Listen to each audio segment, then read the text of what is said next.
A big do is always eat. Puerto Rican women love it when you'll eat their food and when you'll eat more. I don't think it's even possible to refuse seconds. People would come and they'd be like, do you want more? And I'd be like, oh, I'm okay. And they'd be like, more? And they would just start putting it on my plate. I'd be like, all right, we're eating more. And you just eat it, and they love it. They love it when you eat a lot. It makes them so happy because they just cook a lot anyway. Puerto Ricans also are very prideful in kind of a good way, but they love to be complimented.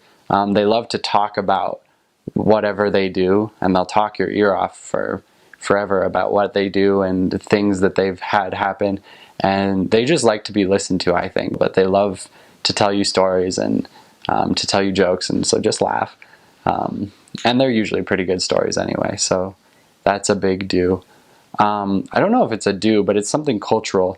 You don't knock on doors, like, ever, because of those cages that I talked about in front of people's houses. You can't get to the door. And so what you do is you yell. You just say, buenos tardes, or buenos dias, whatever time of day it is, and you just yell it as loud as you can until someone comes out. And that's etiquette. I think at first I felt like it was kind of maybe rude, but it's not. Like, everyone does it. That's just how you get a hold of someone. Well, Puerto Rican food is almost always rice and beans of some sort. I mean, there's white rice, and then there's something called rice with gandules, which is a local favorite. I don't feel like it's anything special, but it is good. It's not bad. And we eat rice and beans with everything. And then the Creole type of food is a lot of chicken. They make something around Christmas time. They make a lot of things around Christmas time, actually. Something called pasteles, which, if you're familiar with like tamales, it's very similar to that, but it's made from something else, and it's wrapped in banana leaves instead of corn. And it's good, and it has olives and stuff in it. And then also around Christmas time, they'll make a drink called coquito, which is named after the coqui, which is the famous singing frog, I guess, in Puerto Rico. And it's an alcoholic beverage usually, but we drink it non-alcoholic. And it's good. It's kind of like eggnog. It's a little bit sweeter, but it is relatively the same. And it has like coconut and pineapple and stuff in it, so it's good. My favorite dish is something called pastelón, which is like lasagna, but it's made with plantains. And they cut the plantains really thin and then layer them like noodles, and then you do meat and cheese and do layers like that and make a lasagna. And it's really, really good. I would always ask people to make that for us if I had the opportunity to. As far as things I didn't like, there's like this delicacy, I don't know if it's a Christmas thing, but it's called morcilla, and it's blood sausage. It's basically pig intestines filled with rice and blood and seasoning, I guess. And then they cook it and you eat it. And my companion and I tried it, and I didn't not like it. It wasn't horrible, but I think just knowing that it was, an intestine full of blood made it kind of less than wonderful. So that was kind of weird. And then the only other thing my entire time on the island that I had that I didn't like was a soup. And I don't even know what it's called, but it just tasted, it was like a fish soup. And it tasted like the way fish smell. And it just looked like that. And it wasn't very good. No one made it for me. We got it at a restaurant, so. But other than that, I loved everything. Everything was just wonderful and delicious, and never got tired of it. So crime, it's a problem. It's a problem everywhere in the world, I think. Especially, the biggest thing that we had a problem with was theft with bikes. My bike got stolen my second month. My companion and I were at the church, which is a fenced-in enclosure, and we were just going in for a few minutes to grab something. I don't even remember what. And we had our bikes there, and we left them there, and we left them outside, and we left. And then we were like, oh, we're going to be back soon. Like, no big deal. They're at the church. They're in the fence. And we came back, and it hadn't been that long, and they were gone. And so, pointer, always lock up your bike. That's the biggest problem, is theft. There are places in Puerto Rico called caseríos, which are the housing projects, I guess. And they are very dangerous. Depending on the part of the island you're in, they're more dangerous. Obviously in San Juan, they're more dangerous than in the center of the island. But those are generally the places that are known as, the places to be careful. And so I just recommend not going there at night. If you have someone to visit there, go visit them and get out. But if you don't have to be there, don't be there, because they're pretty dangerous sometimes. I didn't get robbed, but I got held up once, and then it was a joke. I didn't think it was funny at all, but we were walking up this alleyway, and it was upstairs, and this guy started coming towards us, and then he like crouches down, like he has this bag in his hands, and he's like, "Give me all your money." And I'm like, "Oh my gosh, we're getting robbed." And then he starts laughing, and he's like, "No, I'm just kidding. Like, don't you remember me? You talked to me the other day." I was like, "Sir, it is dark, and we talk to hundreds of people every day. Like, you are not funny." And so that happened to me, and thankfully it wasn't real. It's funny now, but at the time it was kind of scary. So that stuff does happen for real sometimes. So it's always just good to be safe, to stay in well-lit areas, to not go places. And I think wherever you're at, you'll know where not to go. The locals will tell you, your companion will know, don't go there at night, or don't go there at all. There are just those places in each city that are kind of dangerous, and they're kind of where the bad stuff happens. Puerto Rico isn't super diverse as far as wildlife goes. In plants, I think yes, but in animals, no. There are very few animals that live on the island that aren't domesticated. Basically, you've got bats and birds and lizards and frogs and rodents, and I think that's it. And the biggest thing that you'll see a lot in Puerto Rico, depending on where you're at, is iguanas. There are tons of iguanas. I guess there used to not be as many, but now the population has just kind of exploded because they don't have any predators, so they're just kind of taking over. And in one of my areas, we would see tons of iguanas all the time. And they get hit on the road, and they're in the trees, and they're right next to your house sometimes when you come home. I mean, they're not dangerous. I don't think they'll kill you, but they will whip you with their tails, and they'll scratch you with their claws. And we did catch one once, and we wanted to eat it, but we didn't know how, because apparently you can do that as well. And so there's definitely a lot of iguanas. If you want a picture with them, good luck. It's not very easy to catch them, but it can be done. So that's fun. The other big animal that everyone talks about is the coqui, which is like this famous frog in Puerto Rico. Supposedly, I guess it's only from Puerto Rico. That's the only place that it is native from. I think it is like it lives in Hawaii now, I guess. It's kind of an invasive species. But Puerto Rico is its home, and it's the only place on earth where it exists. And it makes a distinctive whistling noise. It goes. And so that's just kind of the famous, coqui noise. And you will hear it from the time you get off the plane until the time you get on the plane, because they are just constantly, especially at night, just singing, and they're everywhere, except maybe in San Juan. But so there's tons of those. And I only saw, I think, like 4 or 5. They're very small, like that big. And so you don't see them a lot, but you hear them all the time. You've got cockroaches. Obviously, it's hot, and they can get kind of big, and sometimes they're in your apartment. There are lots of ants. I think all of my apartments had ants in them, and spiders. There are tarantulas, but I never saw one, but supposedly there are. One time in one of my areas, we did find like a python.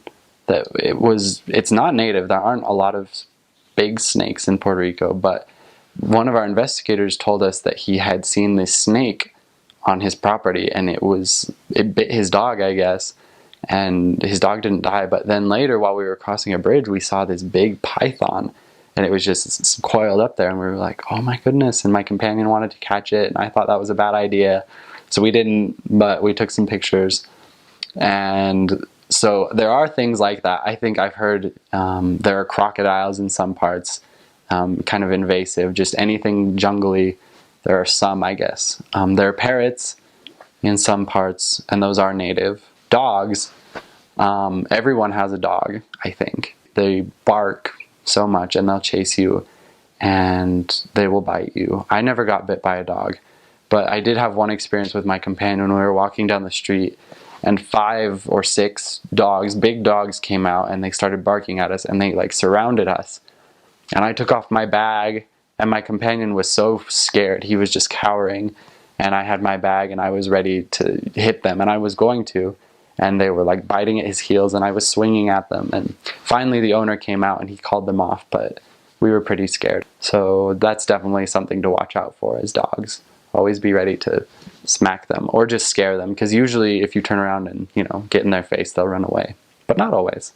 So people say that Spanish in Puerto Rico is sing-songy, and I didn't realize it until I'd been there a while and I kind of learned to recognize the sing-songy. But it is they sometimes, especially women, will say things in a sing-songy voice, and it's similar to a Dominican accent, but it's different. They cut their words off at the end. They cut off S's and whatever's at the end, and so sometimes you don't know what the word is. Instead of saying para, they'll always say pa, and it can be sometimes confusing. And they have several phrases. Everyone always says ay bendito. It's just kind of the Puerto Rican use all catchphrase. Whatever's happening, you can say ay bendito, and it just means, you know, it can mean anything. I don't really know what it means. They'll say brutal, which means something's cool. I thought that was normal, but I guess it's not. They'll say something is brutal. The other thing that is confusing about the Spanish is sometimes the L's or the R's will be switched for L's. So they'll say like Puerto Rico with L's instead of R's, and that's confusing. There's also kind of a mountain dialect. In the center of the island, people kind of, with their R's, they'll say, instead of perro, they'll say pejo or cajo. So it's kind of like a guttural noise, I guess. When we'll come to the door, a lot of times women will be like, mira nene, vente pa acá, yo no puedo hoy, sabe, vente mañana si quieres. And they kind of talk like that. That probably wasn't very good, but that's how they talk. Puerto Rico is a pretty good mix between, I would say, American type living culture and Latin living and culture. And I think the closer you get to San Juan, the more Americanized it is. There's more malls and things like that, more places to shop, and the further you get out into the island, the further you get into the mountains, or, you know, further west, you get more of the country type people that are more traditional in the way that they live. One thing I think that every person in Puerto Rico has is like a garden with herbs and fruit. I think everyone in Puerto Rico has a banana tree in their yard, or a mango tree, or a papaya tree, or their little farm. And so I think, or coffee also. A lot of people grow their own coffee. And so that's a big thing that people do. They just kind of work with the earth and do their thing. And as far as transportation, I've heard people say that there are more cars on Puerto Rico than there are people. I don't know if that's true, but it probably is. Most people travel by car. The roads are really bad, and people are pretty bad drivers. They drive a little crazy sometimes, but everyone drives. For those that don't have cars, people will walk. A lot of people, there's some public transportation, but not very much. There's no trains. There's some buses, especially in the San Juan area. Some people ride horses, especially in the mountains, in the country. You'll see people riding horses, and it's actually kind of a funny thing. Sometimes on a Friday night, everyone will get together and they'll ride their horses in what's called a cabalgata, and they'll just, with their, you know, drinks in hand, they'll go riding through town in a pack of 50 or so people on their horses down the main streets, and it's kind of a normal thing. You just, I got used to it, and we like to see them riding around. So people use horses a lot for transportation as well within the smaller cities. I don't know what the percentage of unemployment is, but a lot of people don't have jobs, partly because there aren't a lot of jobs available. I know it's very hard to find work, and partly because a lot of people just, it's so hot, they don't really want to work. I know it's hard to find a job, and so those people that don't work, they, you know, kind of sit around, they take care of their house, they clean and stuff. They'll play dominoes a lot, just kind of, you know, hanging out, island life, very relaxed, very calm. No, nobody's ever in a rush. Housing was different for me at first. Everyone, all houses are made out of cement blocking because of the hurricanes that come through, and it's not ideal for the heat. Cement blocking is kind of like a brick oven. It just bakes you inside. But because the hurricanes come through and they'll destroy anything, even the cement, but that's the sturdiest thing that they use. And so every house, I think, on Puerto Rico is made out of cement blocks. And they all have flat roofs. Nobody has shingles. I only saw ever one house that had shingles on it. They all are flat roofed, and they're constantly, you have to resurface your roof like every couple of years because there's so much rain that the surfacing just gets worn out and your roof starts to leak and it starts to cave in. And so every couple of years they're resurfacing their roof, and we helped people a lot with that, to do that for service, as well as painting. Almost every year, I think, for Christmas, people will paint their houses a new color, or the same color, but one year it'll be green, and the next it'll be blue. And I remember one time with one of my companions, we had met someone a couple of weeks ago, and their house was blue, and we came back and we couldn't find it, and it turned out that they had painted their house green in the, few days that we hadn't come by, and so that was why we couldn't find it. I guess that's part of the living conditions. Most people also have like an open garage or a sitting area outside where they can kind of enjoy the breeze when it's there and sit outside. All the houses have bars in front of them. Almost all of them have like kind of a cage wrapped around them. It's for your like little outside sitting area, and it's to protect from like robbers, I guess, and crime. And then the windows also are a little different.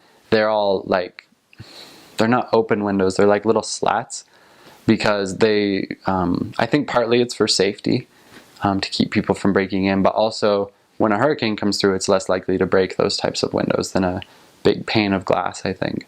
So a lot of people have those windows. And everyone that doesn't have AC wishes they had AC, and I think you have to have a fan. I think it's mandatory.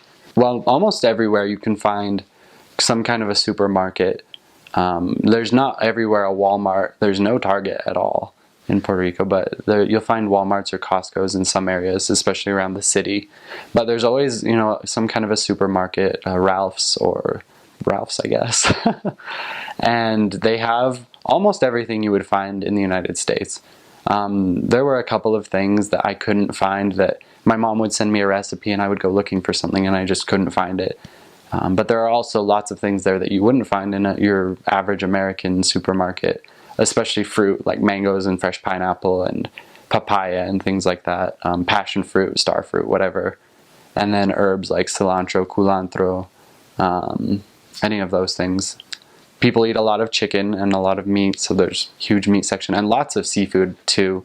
People eat this fish called bacalao. I don't know what it's called in English, but I think it's codfish actually. People love that, and especially around Easter they'll eat a lot of fish.